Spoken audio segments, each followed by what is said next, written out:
Il y a un piège. Yeah. Trop heureuse. Trop heureuse. J'ai peur.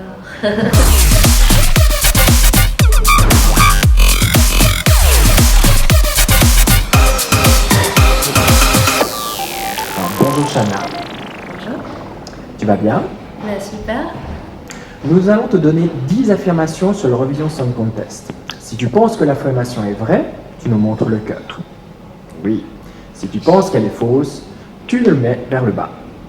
Mais attention, il y a des pièges. Alors écoute bien chaque détail de la question. Es-tu prête pour l'Eurovision Battle de 12points.ch? J'ai peur.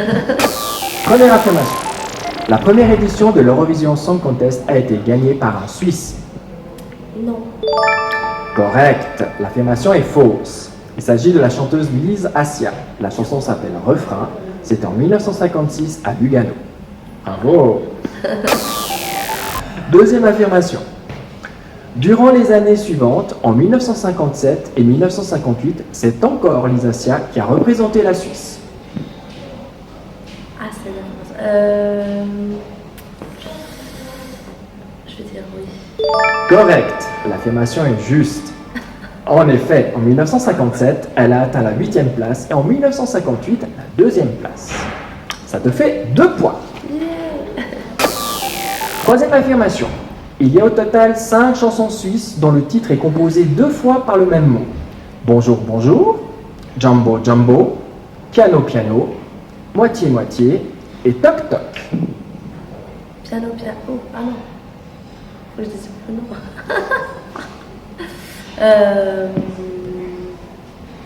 Non. Non, c'était correct. L'affirmation est fausse. 3 points. Toutes sont justes sauf Toc Toc. Nous l'avons inventé. Quatrième affirmation. Peter, Sue et Mark ont représenté 4 fois la Suisse à l'Eurovision Song Contest, ce qui est un record dans le cadre de l'Eurovision.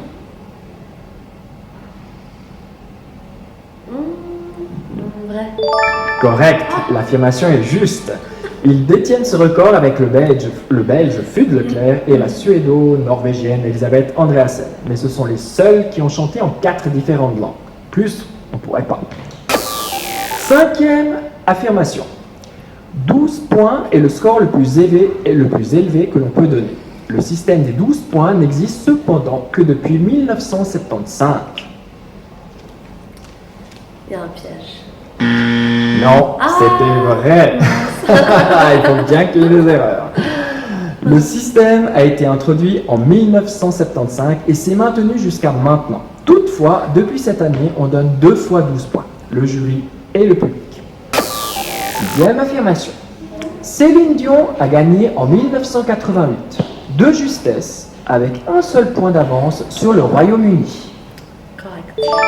Correct, l'affirmation est juste, bravo. La Suisse a obtenu 137 points et le Royaume-Uni 136. Il fallut attendre le dernier vote du dernier jury pour connaître le vainqueur.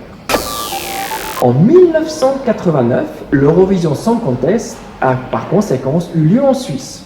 Un record a été atteint cette année-là, la plus longue séquence d'ouverture du concours.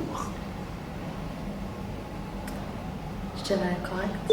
Correct, l'affirmation est juste. Ça m'étonne pas. Venant de la Suisse. Il a fallu pratiquement 20 minutes pour que les spectateurs puissent entendre la première chanson. Aujourd'hui, avec 26 chansons en liste, ce ne serait plus possible. Huitième affirmation. On reste en 1989. Après la présentation des chansons et avant le vote, la Suisse a présenté un entracte. On y voyait une représentation de Heidi qui courait et qui tombait devant les caméras.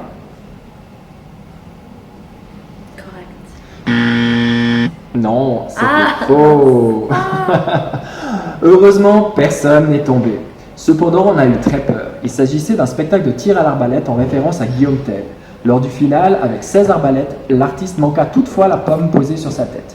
Une tentative réussie avait été enregistrée et fut montrée juste après. Affirmation numéro 9. En 2007, DJ Bobo a représenté la Suisse lors de l'Eurovision Song Contest.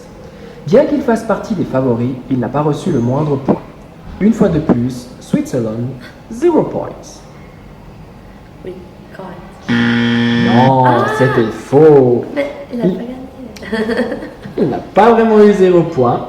DJ Bobo chantait Vampires Are Alive, mais juste après la demi-finale, les vampires durent retourner dans leur tombe. Ah ouais, ça c'est un piège.